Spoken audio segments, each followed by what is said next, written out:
Mr. President, it gives me real pleasure, a great deal of pleasure, to introduce the next speaker. She's a young lady who now lives on the West Coast.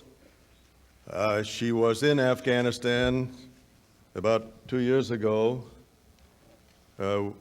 together with a group of her schoolmates. They were attacked by the forces, including the Soviet forces. Some of her schoolmates were killed, and she has agreed to come from the West Coast today to take part in these ceremonies.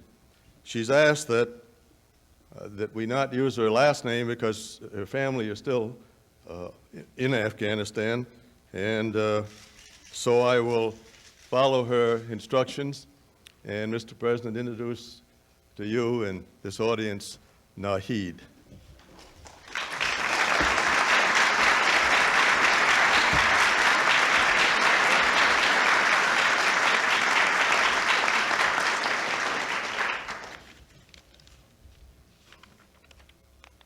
President Reagan, Vice President Bush, Secretary Rogers, and Dr. Klebs. Thank you for your effort to proclaim and observe Afghanistan Day. The people of Afghanistan are suffering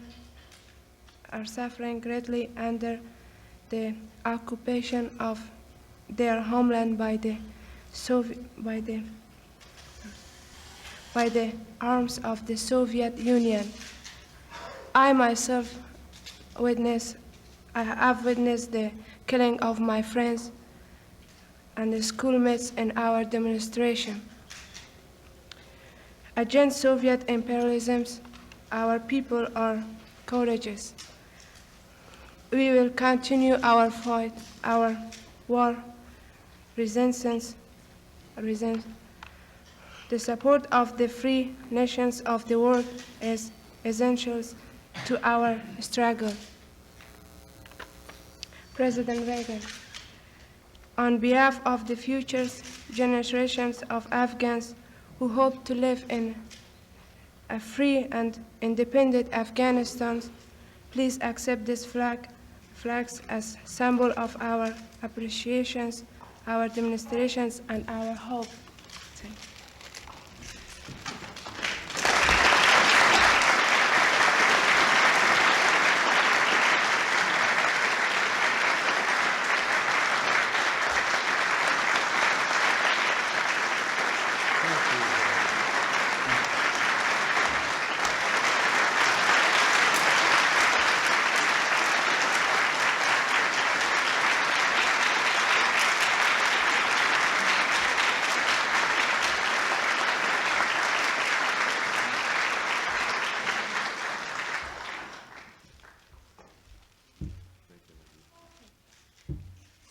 Ladies and gentlemen, the President of the United States.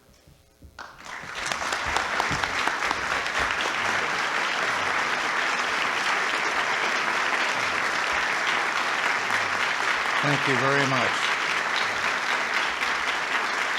Thank you.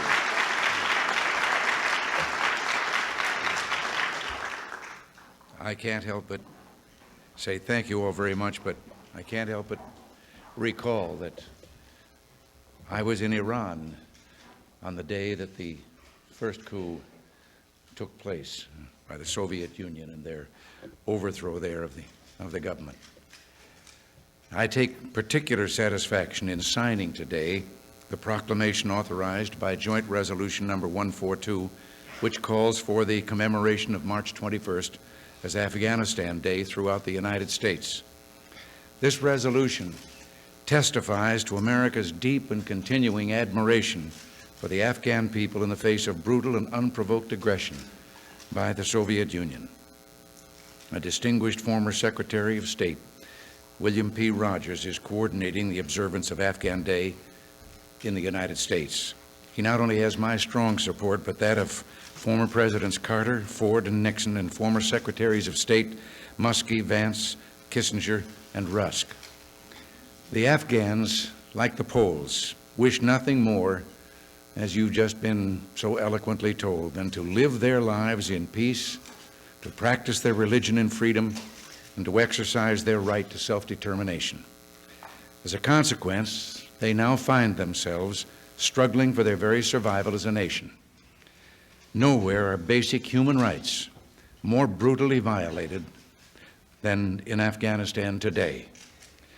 I have spoken on occasion of the presence of unsung heroes in American life. Today we recognize a nation of unsung heroes whose courageous struggle is one of the epics of our time. The Afghan people have matched their heroism against the most terrifying weapons of modern warfare in the Soviet arsenal.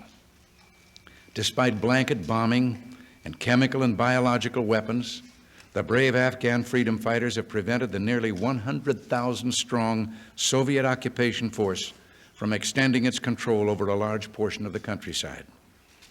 Their heroic struggle has carried a terrible cost. Many thousands of Afghans, often innocent civilians, women and children, have been killed and maimed. Entire villages and regions have been destroyed and depopulated. Some 3 million people have been driven into exile. That's 1 out of every 5 Afghans. The same proportion of Americans would produce a staggering 50 million refugees. We cannot and will not turn our backs on this struggle. Few acts of international aggression have been so universally condemned. The United Nations has repeatedly called for the withdrawal of Soviet forces. The Islamic Conference, deeply troubled over this assault on Muslim religion, has 4 times condemned the Soviet occupation. The non-aligned movement has added its voice to the demands for withdrawal of foreign troops. Most recently, as you've been told, the European Parliament took the leadership in advancing the idea of a worldwide commemoration of Afghanistan Day. On behalf of all Americans, I want to thank the members of the European Parliament for this action and welcome today the participation of Egon Klepsch, Vice President of the European Parliament, and his distinguished colleagues. I also want to express the hope that people the world over will respond with eagerness and determination. And in that connection, I want to express my particular appreciation that we're joined here today by members of the parliaments of Japan, Kenya, Panama, Thailand, and Austria. We must go beyond public condemnation of the Soviet puppet regime in Kabul to bring relief and an early end to the Afghan tragedy. We have a human responsibility to the Afghan refugees. The United States has given generous support to the UN's refugee effort, and I'm pleased to announce today an additional commitment of $21.3 million worth of food. This contribution will bring the total U.S. support for the refugees to over $200 million in the past 2 years. But I ask that all Americans supplement these funds with personal donations to organizations which work with Afghan refugees and the cause of a free Afghanistan.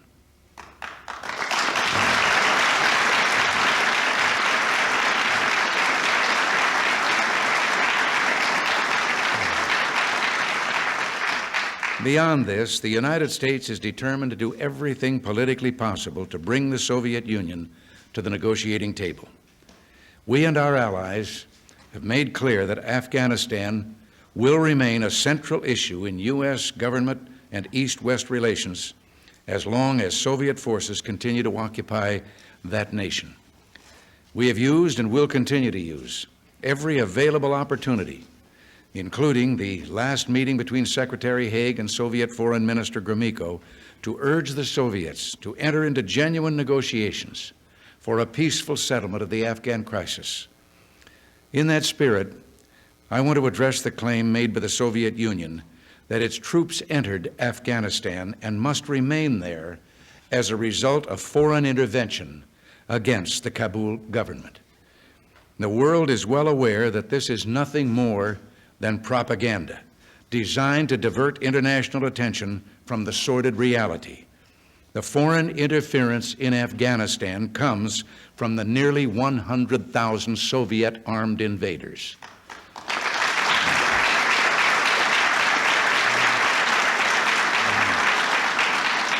The United States has consistently followed a policy of non-interference in Afghanistan's internal affairs.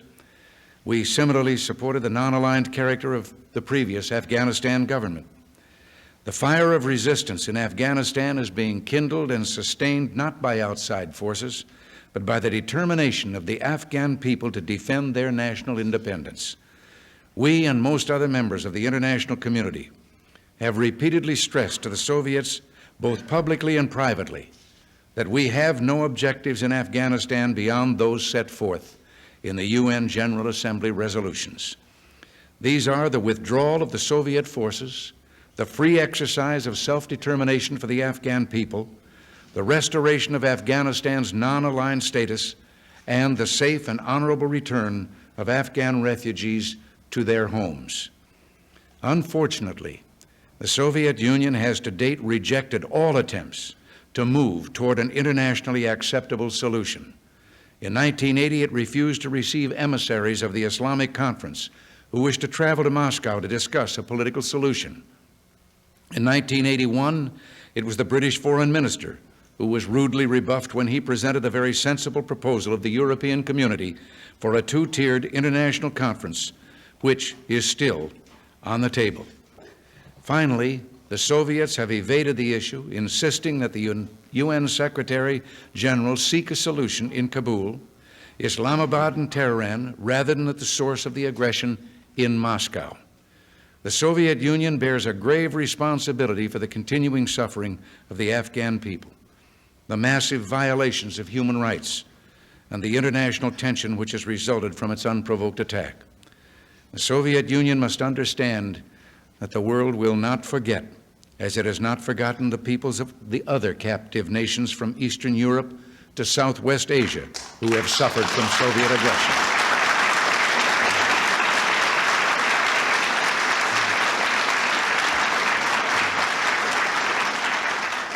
This is the meaning of Afghanistan Day, that the Afghan people will ultimately prevail.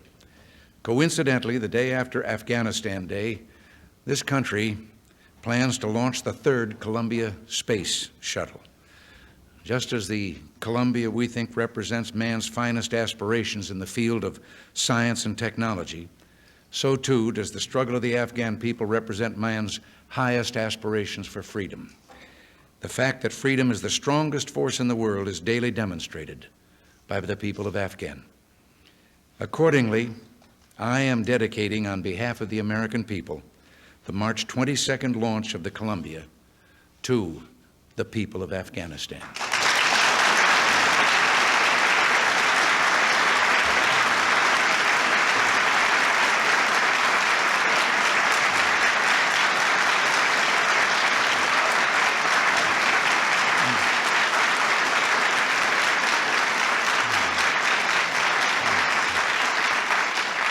And in that same spirit, I call on all Americans to observe Afghanistan Day in their thoughts, their prayers, their activities, and in their own renewed dedication to freedom.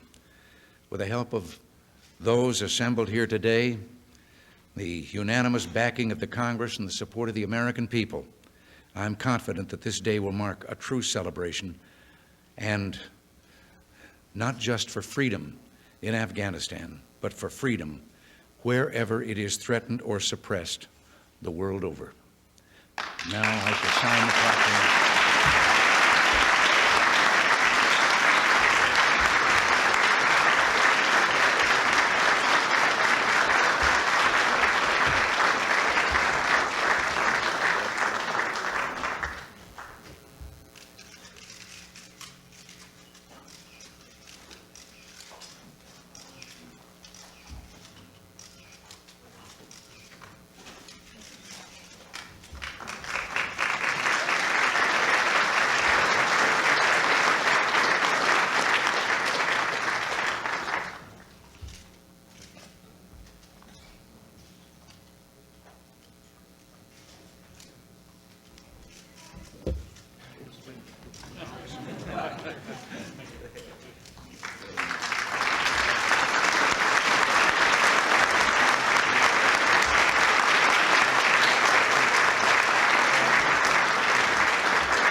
Thank you, Mr. President. Ladies and gentlemen, that concludes the meeting.